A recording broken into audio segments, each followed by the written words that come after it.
Jazakallah khair, Sheikh. A brother is asking about his sister's wedding. At his sister's wedding, there will be some things that are not pleasing to Allah.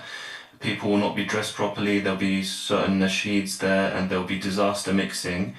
He's asking, does he have to go because he fears if he doesn't go, there'll be a fitna for him. His parents are not listening to his advice. Okay, this person is either dependent or independent. If he's dependent upon them, he can't do nothing. So if the person is dependent, then he can't do nothing because he's dependent upon them. He's going to be kicked out of the house if he doesn't do that.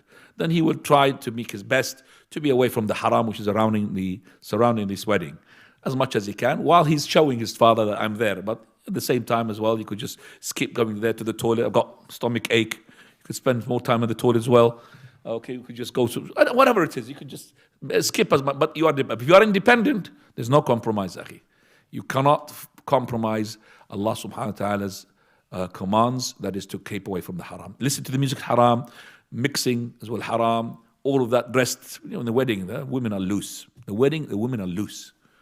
Even the women you think, mashallah, they are covered and they are having this niqab, suddenly they are, who are these?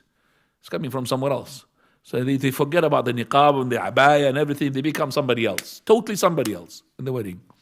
So it's between the women, halal, as long as it's really, moderate, halal between the women to show them each other. And they beautify themselves amongst each other.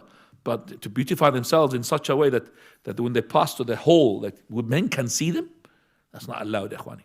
So don't compromise these things.